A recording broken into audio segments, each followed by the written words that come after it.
बिना किसी ठोस योजना के ही बालको क्षेत्र में एक तालाब को नुकसान पहुंचा देने से आसपास के नागरिकों के लिए समस्या खड़ी हो गई है। नागरिकों ने 2 वार्डों के पार्षद को इसके लिए जिम्मेदार ठहराया। नागरिक बताते हैं कि तालाब की दुर्दशा के कारण कई प्रकार की समस्याएं खड़ी हो गई हैं, लेकिन अब इस तरफ कोई ध्यान नहीं दे रहा है। नगर पालिक निगम कोरबा क्षेत्र के अंतर्गत आने वाले बालको नगर के वार्ड क्रमांक 36 और 37 से यह मामला जुड़ा हुआ है। इस इलाके में वर्षों पुराना एक तालाब स्थित है, जिसके माध्यम से आसपास की आबादी का निस्तार हो रहा था। सामाजिक और धार्मिक कार्यों के लिए भी लोग इस तालाब पर आश्रित रहे हैं, लेकिन 1 वर्ष पहले नवीनीकरण और जरूरी सुधार कार्य के नाम से इस तालाब के कई हिस्सों को तोड़ फोड़ दिया गया।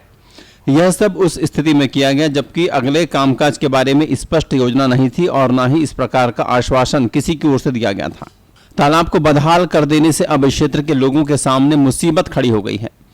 यहाँ के लोग बताते हैं कि इस पूरे काम के लिए दोनों वार्ड के पार्षद जिम्मेदार हैं, जिन्होंने अपनी भूमिका का सही तरीके से निर्वहन नहीं किया और उनके लिए समस्याएं पैदा कर दी। परेशानी हो थे, नहाए धोए के पानी नहीं है, और फिर मरनी हरनी हो जाते तक आदमी कहाँ थे दूसरी जगह के शरण ले थे। वो हुसैन के तालाब में जाते हैं, हुसैन का घर का तालाब है, वहाँ जाते आते तब तो कहीं गुजर बसर होते। अब यहाँ तो नहाए धोए के पानी है ही नहीं है। 1 साल से ऊपर हो गए तालाब फोड़े।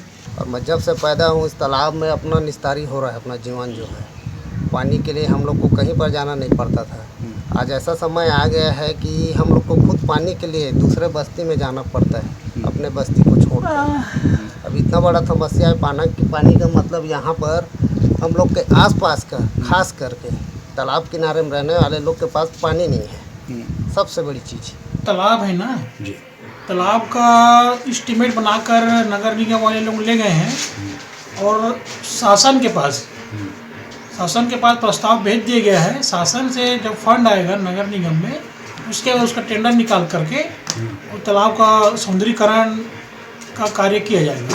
लोगों ने बताया कि कई प्रकार के कार्यों पर सीधा असर पड़ रहा है। वे चाहते हैं कि किसी भी तरह हमारे क्षेत्र के तालाब को बेहतर किया जाए ताकि इससे मिलने वाली सुविधा से हम लोग लाभान्वित हो सकें। हम लोगों को बोले कि 1 साल के अंदर में तालाब का सफाई हो जाएगा, चारों मुँह का मस्त मेड़ बंधा जाएगा, वहाँ पर पेड़ पौधे लगा लेंगे और पानी भरेंगे बोले थे। और अभी तक तो 1 साल हो गया, कुछ भी नहीं हुआ है। साफ करवाबो के खनवाबो के 5 लाख रुपया निकले है कहीं। कहाँ की पैसा 5 लाख सरकार भेजे तो हो। ठीक है ना, बताओ आप। तो आप मन लगा लगा थे साफ सफाई होए है, काम होए कुछ नहीं हो। और कितना दिन हो गए तोड़े और की गर्मी बकटोरे हैं। बालको नगर क्षेत्र में अनेक स्थानों पर खास तौर पर गर्मी के सीजन में पानी को लेकर मुश्किल खड़ी हो जाती है और कई मौकों पर बवाल भी होता है। ऐसे में परंपरागत जल स्रोतों की उपस्थिति से लोगों को सहूलियत होती है। शायद यही कारण है कि वार्ड क्रमांक 36 और 37 के दायरे में आने वाले तालाब को सही हालत में लाने को लेकर लोग दबाव बना रहे हैं। देखना होगा कि लोगों से जुड़े हुए इस मसले को लेकर नगर निगम और प्रशासन की ओर से क्या कुछ कदम उठाए जाते हैं। बालको नगर से कंकर शर्मा की रिपोर्ट।